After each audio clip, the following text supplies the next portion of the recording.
Understanding से guided थी। वे इस बात की बहुत अच्छी तरह समझ रखते थे कि कब धैर्य रखना है और कब धर्म का पालन करना है और कब कर्म करना है, इसको अच्छी तरह से वह समझते थे। कुछ इसी तरह की समझ हमारे देश के बहादुर सेना के जवानों में भी है। जब पहलगाम में निर्दोष नागरिकों की आतंकवादियों के द्वारा हत्या की गई तो हमने धैर्य, धर्म और कर्म, इन तीनों का परिचय दिया और उन्होंने धर्म पूछकर हमारे निर्दोष नागरिकों को मारा। लेकिन आपने देखा होगा कि हम लोगों ने मारा तो धर्म पूछकर नहीं, कर्म देखकर हमने उनको मारा है। मैं इतना ही कहना चाहूंगा कि जब लंका में हनुमान जी पहुंचे थे, जब तोड़ फोड़ उन्होंने बहुत कर दिया, तो सीता जी ने पूछा था कि तुमने लंका में आकर इस प्रकार की तोड़ फोड़ क्यों की? तो हनुमान जी ने बहुत ही विनम्रता और शालीनता के साथ खड़े होकर सीता जी के कहा, हे माते, जिन मुहि मारा तिन मुहि मारे, जिन्होंने मुझे मारा केवल हमने उन्हीं को मारा है। मेरे बहनों भाइयों, यही काम हम लोगों ने भी किया। ऑपरेशन सिंदूर के बारे में आप अच्छी तरह जानते हैं। हम लोगों ने धैर्य का परिचय दिया है। हमने अपने सैन्य धर्म से भी पूरी दुनिया को परिचय कराया है। और पाकिस्तान में जो मौजूद आतंकवादी ढांचे थे, केवल उन्हीं को हमने टारगेट किया है। किसी सिविलियन इस्टेब्लिशमेंट पर अथवा मिलिट्री इस्टेब्लिशमेंट पर हम लोगों ने कोई भी आक्रमण नहीं किया है। मर्यादाओं का हम लोगों ने पूरी तरह से पालन किया है। और मैं यह भी बताना चाहता हूं, यदि भविष्य में इस प्रकार की हरकत होती है तो इसी ताकत के साथ हम आतंकवाद का मुंह तोड़ जवाब देंगे, चाहे जिस भी रूप में हमको जवाब क्यों न देना हो। साथियों, एक्सट्रीम ब्रेवरी और फियरलेस स्ट्रगल से बढ़कर श्री अल्लूरी सीताराम राजू का जीवन सोशल यूनिटी की भी अपने आप में एक मिसाल थी। वो सिर्फ विदेशी शासन के खिलाफ एक वॉरियर नहीं थे, बल्कि एक ऐसे लीडर थे जिन्होंने कास्ट और क्लास की दीवारों को भी तोड़ने का काम किया। वे भले ही क्षत्रिय परिवार में जन्मे, लेकिन आज भी उन्हें देश याद करता है, एक आदिवासी योद्धा के रूप में उन्हें याद करता है। सोचिए, इससे बड़ा सोशल यूनिटी का संदेश और दूसरा क्या हो सकता है। साथियों, अल्लूरी जी का जीवन हमें यह सिखाता है कि सच्चा नेतृत्व, रियल लीडरशिप वो होती है जो जाति पात से ऊपर उठकर हर समुदाय को अपनाता है और सबको साथ लेकर चलता है। उनकी विरासत हमें बताती है कि हम डिस्क्रिमिनेशन की दीवार गिराएंगे और एकजुट होकर एक लक्ष्य, एक भविष्य, एक भारत के लिए हम आगे बढ़ेंगे। लक्ष्य यही होना चाहिए, justice to all, appeasement of none, न्याय सभी को, लेकिन तुष्टीकरण किसी का नहीं होना चाहिए। साथियों, जुलाई 2025 में प्रधानमंत्री श्री नरेंद्र मोदी के नेतृत्व में विगत 11 वर्षों की ट्रांसफॉर्मेटिव गवर्नेंस की यात्रा को भी हम आज याद करना चाहते हैं।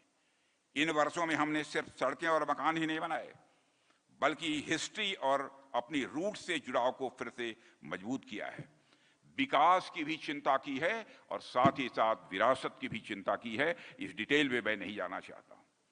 साथियों, अब अल्लूरी सीताराम राजू जैसे वीर आदिवासी स्वतंत्रता सेनानियों को वह सम्मान और वह पहचान दी जा रही है जिसके वे सच में हकदार थे।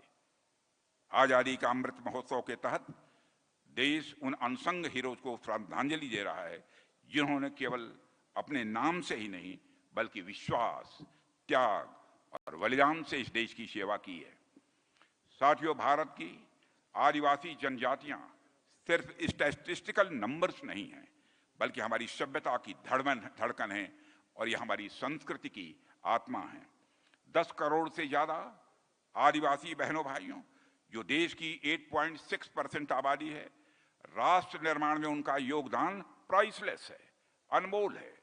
सदियों से उन्होंने रिच ट्रेडिशंस और लैंग्वेजेज और नॉलेज को संजो कर रखा है। वे नेचर के साथ तालमेल में जीने की कला अच्छी तरीके से हमारे आदिवासी भाई बहन जानते हैं। बैलेंस, रेस्पेक्ट और सस्टेनेबल लिविंग का रास्ता यदि कोई दिखाता है तो सचमुच हमारे आदिवासी भाई दिखाते हैं। मेरे बहनों भाइयों, रामायण और महाभारत जैसे ग्रंथों में भी उनके करेज और मॉरल फोर्स का जिक्र हुआ है। ट्राइबल्स के करेज और मॉरल फोर्स का जिक्र हुआ है। आज जब हम नए भारत के निर्माण की बात कर रहे हैं, हम सभी की जिम्मेदारी बनती है, हम सभी का यह कर्तव्य है कि आदिवासी समाज को मेन स्ट्रीम सोसाइटी में लाएं। और ये कोई एहसान उनके ऊपर नहीं होगा, बल्कि मैं समझता हूं उनके हक का, उनके अधिकारों का यह एक सम्मान होगा।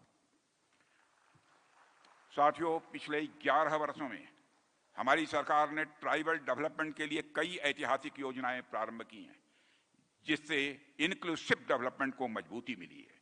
Prime minister tribal development mission के तहत 1612 करोड़ मंजूर किए गए हैं। एकलव्य मॉडल रेजिडेंशियल स्कूल योजना से आदिवासी बच्चों को क्वालिटेटिव एजुकेशन आज दी जा रही है। अभी तक 728 स्कूलों को मंजूरी दी जा चुकी है।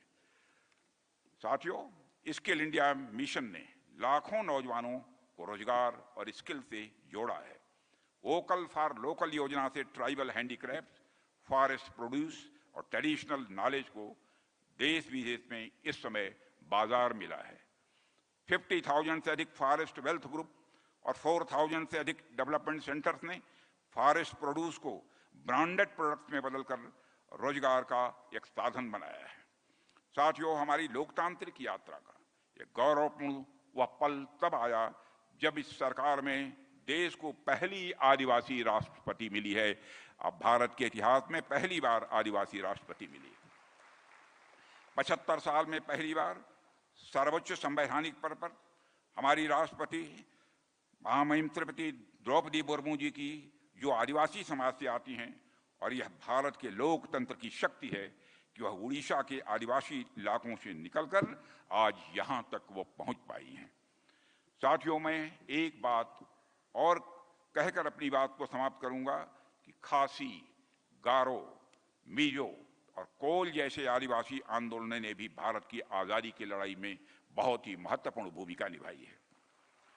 महारानी दुर्गावती का साहस, रानी कमलापति का बलिदान यह देश कभी नहीं भूल सकता है। वीर महाराणा प्रताप की गाथा भी अधूरी है अगर हम उन आदिवासी भाइयों को याद न करें जिन्होंने उनके साथ लड़ते हुए अपनी जिंदगी खपा दी, अपनी जिंदगी समाप्त कर दी, अपने प्राण न्यौछावर कर दिए। साथियों, भारत के स्वतंत्रता संग्राम में अनगिनत आदिवासी वीरों ने अतुलनीय त्याग और शौर्य दिखाया, जिनकी विरासत आज भी हमें प्रेरणा देती है। साथियों, मोदी जी के नेतृत्व में सरकार ने 2021 में 15 नवंबर को जनजातीय गौरव दिवस घोषित किया है। वह भगवान बिरसा मुंडा का जन्मदिन है, ताकि पूरे देश में आदिवासी वीरों के साहस और योगदान को समुचित सम्मान मिल सके। साथियों, 2024 से 2047 तक का समय सिर्फ आजादी की याद का नहीं, बल्कि एक न्यायपूर्ण और समान भारत के निर्माण का संकल्प है। एक ऐसा भारत। మరిన్ని ట్రెండింగ్ వీడియోల కోసం న్యూస్ 18 తెలుగు యూట్యూబ్ ఛానల్ ను సబ్స్క్రైబ్ చేసుకోండి।